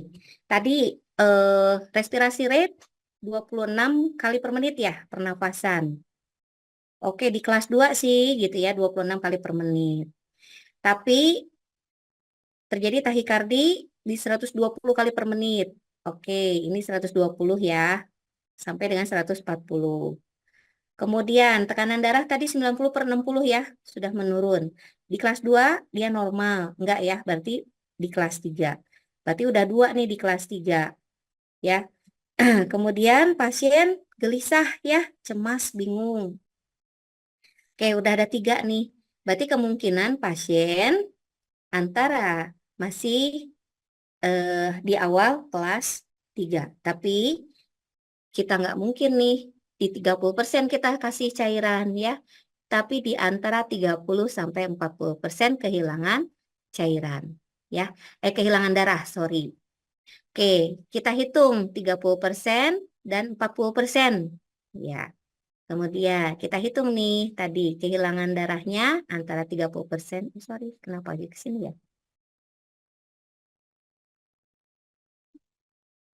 Mana nih? Tadi. Tadi di berapa persen? 30% ya. Berarti 4.200 kali 30% sama dengan berapa nih? 1.620. 1.260. 1.260. 1.260. Oke. Kalau di 4.200 kali ya 40% sama dengan 1.680. Nah, ini estimasi kehilangan darahnya ya. Sekarang pemberian kristaloid ya. Tadi 1:3. Jadi kalau 1.260 kehilangan darah berarti dikalikan 3 untuk mendapatkan kristaloid. Berapa mili kristaloid?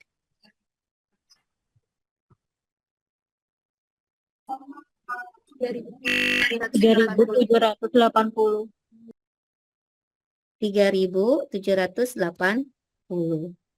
Kita ini dulu ya, kita hitung dulu. 1.680 kali 3. 5.040. 5.040. Oke. Kita kan nggak mungkin nih, karena ini masuknya kelas 3 tadi. Ya, ini kan kalau pemberian resusitasi kristaloid. Kalau pemberian resusitasi transfusi, itu 1 transfusi ya. Transfusi atau pemberian koloid, plasma ya, itu perbandingannya adalah 1:1. Jadi kalau kita kehilangan darah 100 mili, maka digantikan transfusi 100 mili. Nah ini dari 3.780 sampai dengan 5.040 ya, itu kita tidak mungkin kita pemberian NaCl atau RL terus-menerus. Kita perlu penggantian sel darah merah melalui transfusi. Nah, 1 labu transfusi itu kan ada antara 200 sampai dengan 250 ya, 1 labu ya. Kalau nggak salah mungkin teteh yang di RSAS atau akang yang di RSAS, biasanya kalau dari PMI sediaan darah itu berapa ya per labunya? Kurang lebih 250 sampai 300, Bu. Kalau 250 sampai 300 ya, 250 sampai dengan 300. Oke, nah kita lihat nih kebutuhannya tadi 3.780. Nah, tadi kan yang di awal untuk 1 liter ya, itu sudah dikasihin nih. Itu kan sudah dikasih. Berarti tinggal sisanya ya 1 liter diberikan di awal. Di awal ya, di awal penata laksanaan. Ya. Jadi tinggal kurangi aja. Tapi yang 1 liter ini udah habis belum? Ternyata belum sampai 100 liter nih, udah keburu dihitung nih kita kebutuhan kristaloid dan transfusinya ya. Kita crossmatch dulu, kita nggak akan transfusi dulu, tetap kita kasih dulu. Tapi kalau kita mau transfusi, sediaannya ada, ternyata tersedia 2 labu sebanyak 250 kali 2, 500 kan. Nah, tadi di kebutuhan di 1260 ya. Itu dikurangi 500 dulu dari sediaan transfusi. Sisanya berapa tuh kira-kira? 710 ya? 760. 760 ya? 760. Nah, 760 baru dikalikan 3. Karena kristaloid nih yang 760 ini. Karena tadi sediaannya hanya 500. Hanya ada 2 transfusi. Nah, si 760 ini dikalikan 3. Jadi berapa tuh? 2280. 2280. Tadi, karena kita lihat lagi berapa liter. Karena udah 1 liter diberikan di awal penata laksanaan, berarti sisanya hanya 1280. Ya, karena tadi kenapa? Jangan sampai pasien diberikan resusitasi terjadi overload cairan. Tapi estimasinya yang penting di antara 3.780 sampai dengan 5.040 untuk kristaloid. Kalau tadi diberikan transfusi, tinggal kita mau hitungan yang mana? 1.680, misalkan ya kalau 1.680 kurangi 500 nih karena ada sediaannya cuma 2. Ya, berarti 1180. 1.110 ya? 80. 1.180. Nah, tinggal dikali 3. Sama dengan 3.300. 540. 3.540. Gitu. Ya. Cukup paham? Mungkin Bapak Ibu Akang Teteh cukup paham. Ini yang reguler. Yang reguler gimana nih yang reguler? Kalau Akang Teteh mah karena sehari-hari. Terus gimana nih pemberiannya? Kita nggak mungkin transfusi 500 habis beres 1 bolus transfusi itu langsung ke bolus darah berikutnya ya. Selang-seling ya. Berkala, Selang-seling. Bu. Ya. Kristaloid dulu. Tadi karena kalau sudah kristaloid, transfusi karena misalnya udah sesuai dengan suhu tubuh ya. Kemudian transfusi berikan, transfusi selesai, kristaloid dulu lagi ya. Habiskan dulu selang-seling transfusi. Ya. Karena untuk mencegah terjadinya adanya penggumpalan darah pada selang infus, kemudian di pembuluh darah, terutama pembuluh darah vena. Ya, pencegahan terjadinya plebitis juga. Itu ya. Oke, untuk reguler tadi Hikmat dan kawan-kawan Pak Hilman dan kawan-kawan. Masih ada pertanyaan nggak? Kalau Akang Teteh mungkin udah atau Akang Teteh juga mungkin ada yang bisa didiskusikan mungkin kok perhitungannya beda sih Bu. Mungkin ada pengalaman atau sama. Ya, ya mungkin sama ya. Ya. Oke, cukup sampai sini.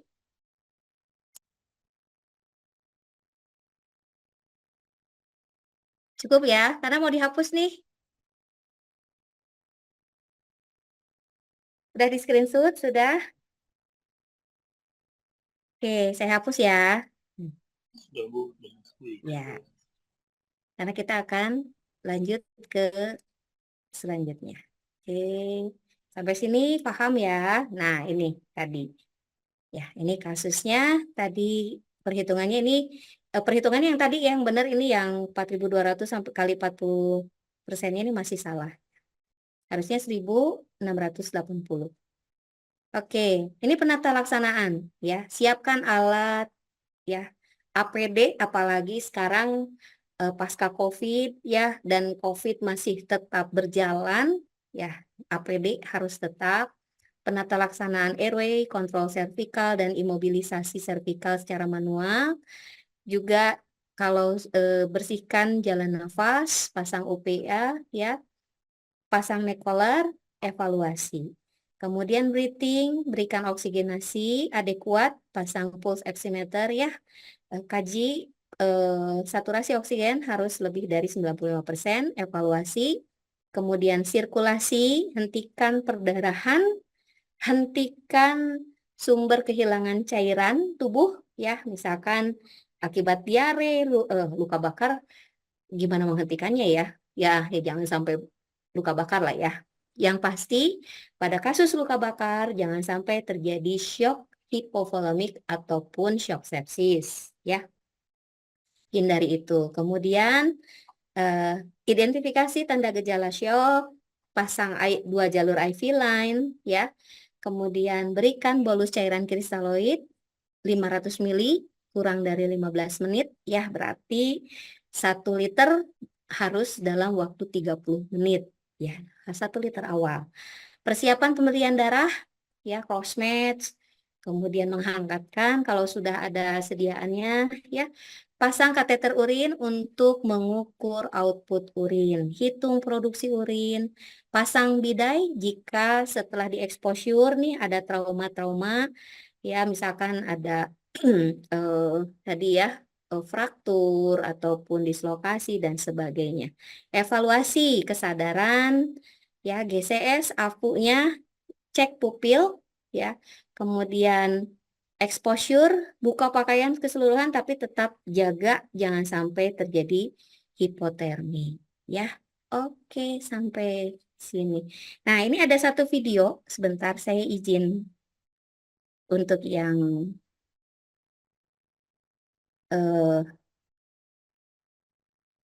video apa namanya tadi, intraosius ya, intraosius.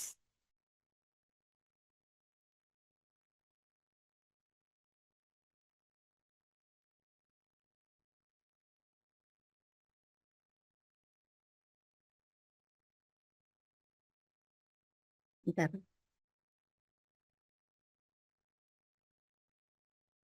Oke, sebentar nih.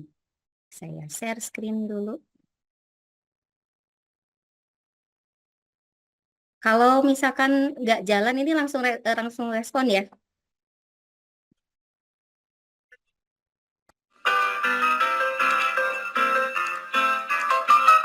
Videonya jalan nggak atau udah terlihat belum? Ya, Bu. Udah, Bu. Sudah terlihat ya. Udah, Bu. Nah ini ya, dia mau masang intravena dulu nih. Gagal ternyata.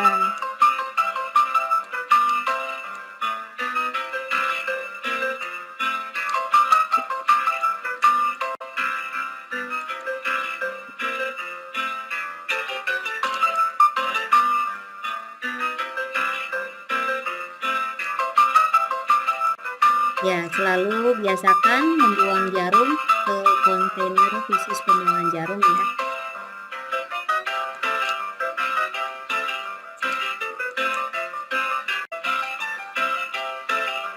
Gagal lagi. Jadi apa nih?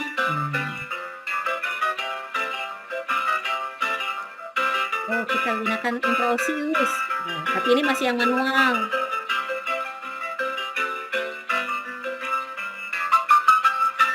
Ternyata tulangnya keras banget karena ini dia pasien dewasa ya. Kalau pasien anak mungkin pakai manual masih lunak, masih bisa. Ya. Yang untuk di beberapa ruangan di RSAS sudah ada juga ya yang dilakukan intraosius.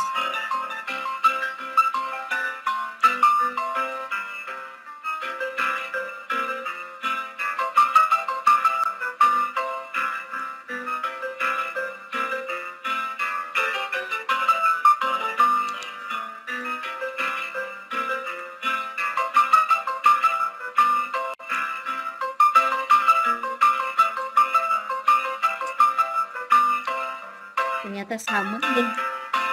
Nah, karena tadi kalau dewasa itu tulangnya udah keras ya, jadi sulit untuk dilakukan manual. Ya, jadi akhirnya In the kita past, that harus might have menyediakan happened, alat. but not today, because we carry EasyIO. Let me tell you some things about this special equipment. So EasyIO is indicated for life-threatening situations where an IV cannot be established, such as severe hypoperfusion and cardiac arrest. It is contraindicated in the locations of a fracture, excessive tissue, although the needles do come in longer sizes, previous orthopedic procedures, and infection. Now keep in mind there are several locations for insertion to choose from. These locations include the proximal tibia, which is the preferred location, the distal tibia, and the proximal humerus. Alright, so now we can start the procedure for EasyIO. First I'll set this aside and we can go through the equipment, make sure we have everything. Sodium chloride looks good, and I'm checking the date, looks good, and I'm looking at the solution, make sure nothing's floating around, and I've already attached my drip set. It's a 15 drip set and I've already flushed the line, so that's good to go. Next I'll take out my extension set and my flush, checking that it's normal saline and that the expiration date is good. It's 10 milliliters and the fluid looks good.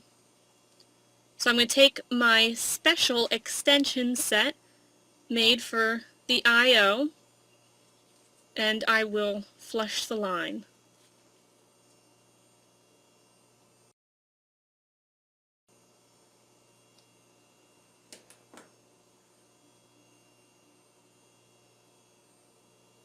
I have torn a piece of tape ready for when I secure the IO, and I want to go ahead and check the drill, make sure the batteries are working, and I'll pick the right needle. So that works, good, and I'm going to pick an adult size needle.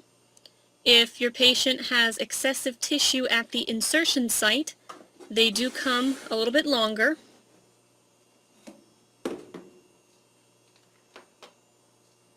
Now we want to find the appropriate anatomical location for the IO. You want to measure out 1 to 2 finger widths medially and 1 finger width proximally to the tibial tuberosity, which is the big thing that sticks out right below the kneecap, and we are aiming for this flat area. So now that we have our location, we want to cleanse the site appropriately. I have iodine and alcohol. Now, if there is a potential that your patient is allergic to iodine or shellfish, you probably want to skip using the iodine. Next, I will clean with the alcohol.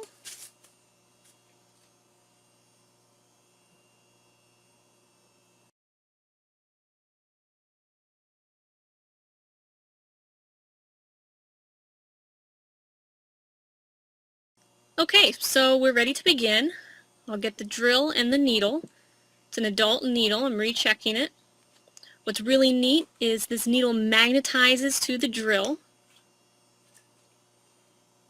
And I'll go ahead and take off the protective sheath. Now you notice there's 2 lines on the needle. The line that's closest to the point, you don't want to pass that when you first put the needle in. So I'm putting it in, doesn't pass the line, drilling, it's going straight in.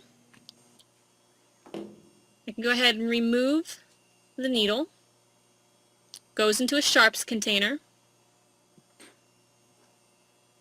So now we're ready to attach the extension set and flush.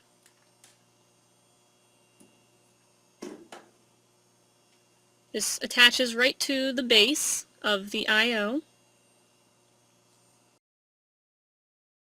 And we're going to aspirate a little of the bone marrow, checking our location, and bolus the rest of the sodium chloride.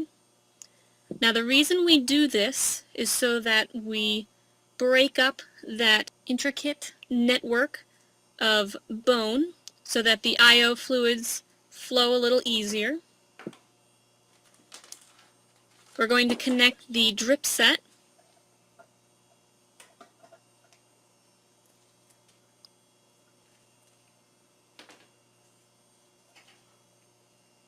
And remember, the bag needs to be hung significantly higher than the IO site.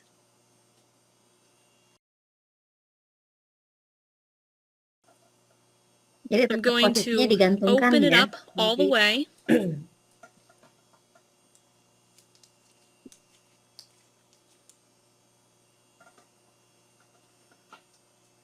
Next, I want to secure the IO. The device itself secures pretty well against the leg, but this is your only IO access, so it's pretty important to secure it.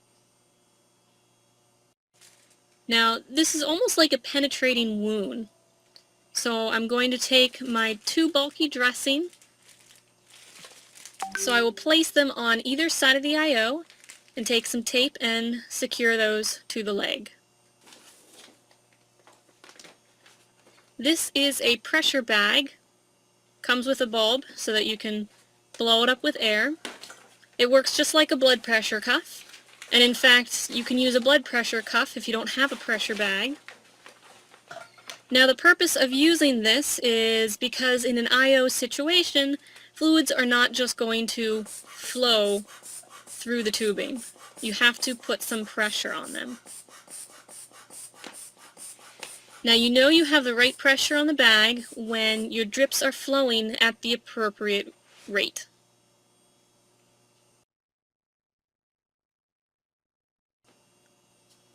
And it looks good. And that is how you do Easy IO.